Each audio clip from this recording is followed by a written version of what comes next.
Dear students, welcome to Learner's World. In this video, I'm going to talk about why we work and live in Kerala. Migrant laborers speak the news minute. MDC Commerce and Entrepreneurship, third semester, Calicut University. Summary of why we work and live in Kerala. Migrant laborers speak the news minute. It is a video uploaded by the news minute. അപ്പോൾ why we work and live in Kerala migrant labours speak എന്ന് പറയുന്നത് ഒരു YouTube video ആണ്. ഇത് upload ചെയ്തിരിക്കുന്നത് news minute ആണ്. അപ്പോൾ ഇതിൽ പറയുന്നത് മൈഗ്രൻ്റ് വർക്കേഴ്സ്, അതായത് വേറെ രാജ്യങ്ങളിൽ നിന്ന് നമ്മുടെ കേരളത്തിലേക്ക് കുടിയേറിപ്പാർത്ത ജോലിക്ക് വേണ്ടിയിട്ടൊക്കെ വന്നിട്ടുള്ള ഒരുപാട് തൊഴിലാളികളുണ്ട്. നമ്മൾ അവരെ അതിഥി തൊഴിലാളികൾ എന്നൊക്കെ വിളിക്കും. അപ്പോൾ ഇവരെന്തുകൊണ്ടാണ് നമ്മളെ കേരളത്തിലേക്ക് ജോലി തേടി വരുന്നത്, എന്തുകൊണ്ടാണ് അവർ ഇവിടെ ജീവിക്കുന്നത്, അതുപോലെ അവർക്ക് വരുന്ന പ്രോബ്ലംസ് എന്തൊക്കെയാണ്, അവരെന്തുകൊണ്ടാണ് കേരളം ചൂസ് ചെയ്തിട്ടുള്ളത് തുടങ്ങിയിട്ടുള്ള കാര്യങ്ങളൊക്കെയാണ് ഈ ഒരു വീഡിയോയിൽ ഡിസ്കസ് ചെയ്യുന്നത്. The video expose the experiences of migrant workers in Kerala. അപ്പോൾ കേരളത്തിലെ മൈഗ്രൻ്റ് വർക്കേഴ്സ്, അതായത് വേറെ രാജ്യങ്ങളിൽ നിന്ന് ജോലി ആവശ്യത്തിനൊക്കെ ആയിട്ട് വന്നിട്ടുള്ള ജോലിക്കാരുടെ തൊഴിലാളികളുടെ അനുഭവങ്ങളാണ് ഈ ഒരു വീഡിയോയിൽ എക്സ്പ്ലോർ ചെയ്യുന്നത്.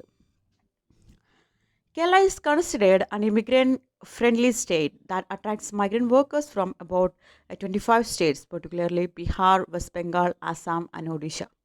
അപ്പോൾ കേരള എന്ന് പറയുന്നത് മൈഗ്രൻ്റ് വർക്കേഴ്സിന് ഫേവറബിൾ ആയിട്ടുള്ള ഒരു പ്ലേസാണ്. ഏകദേശം 25 സ്റ്റേറ്റ്സ്, 25 രാജ്യങ്ങളിലെ മൈഗ്രൻ്റ് വർക്കേഴ്സ് നമ്മളെ കേരളത്തിലേക്ക് അവരൊക്കെ അട്രാക്റ്റ് ചെയ്യുന്നുണ്ട്. Particularly Bihar, west Bengal, Assam and Odisha, ഈ ഒരു രാജ്യങ്ങളിലെ മൈഗ്രൻ്റ് വർക്കേഴ്സാണ് കൂടുതലായിട്ട് കേരളത്തിലേക്ക് എത്തുന്നത്. There are a lot of reasons people migrate to Kerala include relatively high wages compared to other Indian states, better working conditions, an inclusive society, employment opportunities in sectors like construction, hospitality and other industries. ഇത് ഒരുപാട് കാരണങ്ങളുണ്ട്. Migrant workers കേരളത്തിലേക്ക് എത്താനുള്ള ഒരുപാട് reasons ഉണ്ട്. അതിൽ വരുന്നതാണ് മറ്റുള്ള സംസ്ഥാനങ്ങളെ അപേക്ഷിച്ച് കേരളത്തിൽ ഏകദേശം ഒരു ഹൈ വേജസ്, നല്ല രീതിയിലുള്ള കൂലിയൊക്കെ കൊടുക്കുന്നുണ്ട് എന്നാണ് പറയുന്നത് മൈഗ്രൻ്റ് വർക്കേഴ്സിന്. അതുപോലെ നല്ലൊരു അന്തരീക്ഷമാണ് കേരളത്തിൽ നമ്മൾ പ്രൊവൈഡ് ചെയ്യുന്നത് ഈ ഒരു മൈഗ്രൻ്റ് വർക്കേഴ്സിന്. അതായത് ഇൻക്ലൂസീവ് സൊസൈറ്റി, അതായത് നമ്മളാരും ഒരു മൈഗ്രൻ്റ് വർക്കറാണ് അല്ലെങ്കിൽ ഒരു അതിഥി തൊഴിലാളിയാണെന്ന നിലയിൽ നമ്മളാരും അവരെ ഒന്നും മാറ്റി നിർത്തുന്നില്ല. അവരൊക്കെ നമ്മുടെ സമൂഹത്തിൽ ഇൻക്ലൂഡ് ചെയ്തുകൊണ്ടാണ് നമ്മളുടെ attitude. Better working conditions and inclusive society, employment opportunities in sectors like construction, hospitality and other industries. അതായത് എവിടെ ഇപ്പോൾ നോക്കിക്കഴിഞ്ഞാൽ migrant വർക്കേഴ്സാണ്.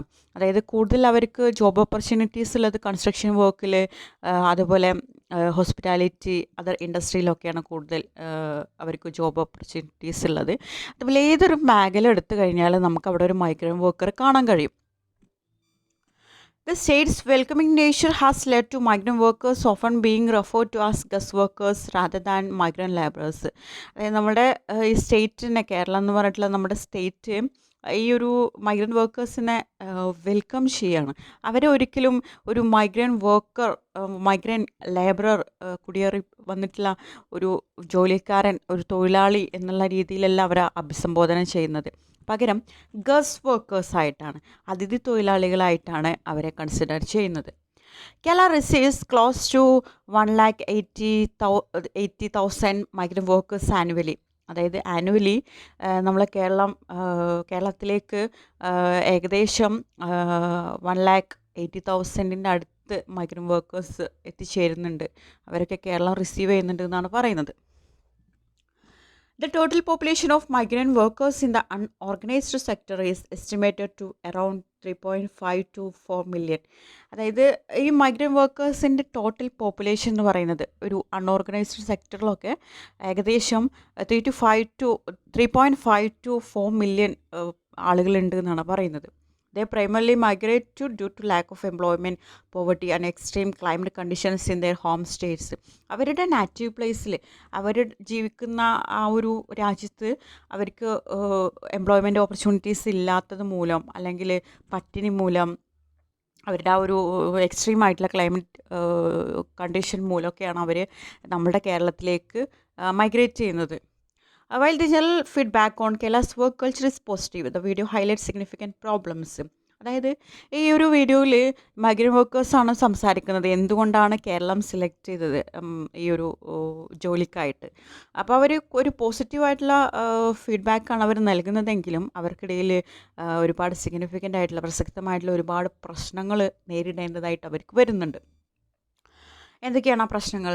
Migrant workers face problems within the local communities of Kerala, sometimes being targeted by the local state population. അതായത് ഇവർ ഒരുപാട് problems face ചെയ്യേണ്ടതായിട്ട് വരുന്നുണ്ട്. അതായത് കേരളത്തിലെ ലോക്കൽ കമ്മ്യൂണിറ്റീസിൻ്റെ ഇടയിൽ അവർക്ക് ഒരുപാട് പ്രശ്നങ്ങൾ ഉണ്ടാകുന്നുണ്ട്. ഈ ഒരു ലോക്കൽ സ്റ്റേറ്റ് പോപ്പുലേഷൻ്റെ ആ കീഴിൽ അവർക്ക് ചില സമയത്തൊക്കെ അവരെ ടാർഗറ്റ് ചെയ്യാറുണ്ട് എന്നാണ് പറയുന്നത്. Instances of migrant workers being falsely accused of crimes like theft are on the rise. വേറൊരു പ്രശ്നം എന്ന് പറഞ്ഞാൽ ഒരുപാട് നമുക്ക് കാണാൻ കഴിയും, ഒരുപാട് എക്സാമ്പിൾസ് ഉണ്ട്. ഈ മൈഗ്രൻ്റ് വർക്കേഴ്സിനെ അവർ തെറ്റ് ചെയ്തിട്ടില്ലെങ്കിലും അവർ കുടിയേറിപ്പാർത്ത ബംഗാളികളാണ്, അവർ ബംഗാളികളാണെന്നുള്ള രീതിയിൽ അവരെ അവരുടെ മേൽ കുറ്റം അടിച്ചേൽപ്പിക്കുന്ന ഒരു അവസ്ഥ ഉണ്ടാവലുണ്ട്. അതായത് കളവൊക്കെ അവരാണ് ചെയ്തത്. അതായത് ഒരു കൂട്ടത്തിൽ മലയാളീസിൻ്റെ കൂട്ടത്തിലൊരു മൈഗ്രൻ്റ് വർക്കർ ഉണ്ടെങ്കിൽ അയാളെ മേലിൽ കുറ്റം ആരോപിക്കുന്നതായിട്ട് നമുക്ക് കാണാൻ കഴിയും. അതിവർ നേരിടുന്ന ഒരു പ്രധാന പ്രശ്നമാണ്. There are also reports of mob lynching, an act of extra judicial killing by a group of during suspicious situations. വേറൊന്നാണ് ആൾക്കൂട്ട കൊലപാതകം. അതായത് ഒരു സംശയാസ്പദമായിട്ടുള്ള സാഹചര്യത്തിൽ ഇവർ ഫേസ് ചെയ്യേണ്ടതായിട്ട് വരുന്ന ഒരു മെയിൻ പ്രോബ്ലമാണ് ഈ ഒരു ആൾക്കൂട്ട കൊലപാതകം എന്ന് പറയുന്നത്. Work accidents and deaths R serious concern. Another problem എന്ന് പറയുന്നത് വർക്ക് റിലേറ്റഡ് ആയിട്ട് ആക്സിഡൻറ്റ് സംഭവിക്കുക അല്ലെങ്കിൽ മരണം സംഭവിക്കുക തുടങ്ങിയിട്ടുള്ള പ്രശ്നങ്ങൾ. Failure to provide prompt compensation after mishap renders the migrant worker helpless. അതായത് ഇങ്ങനെ ഈ അവരുടെ ജോലിപരമായിട്ട് ഉള്ള മരണം അല്ലെങ്കിൽ ആക്സിഡൻറ്റ് ഒക്കെ സംഭവിച്ചു കഴിഞ്ഞാൽ അവർക്ക് അതിന് മതിയായ രീതിയിലുള്ള ഒരു കോമ്പൻസേഷൻ, ഒരു നഷ്ടപരിഹാരം അവർക്ക് കിട്ടുന്നില്ല. ഇത് അവരെ സംബന്ധിച്ചിടത്തോളം വലിയൊരു പ്രോബ്ലമാണ്.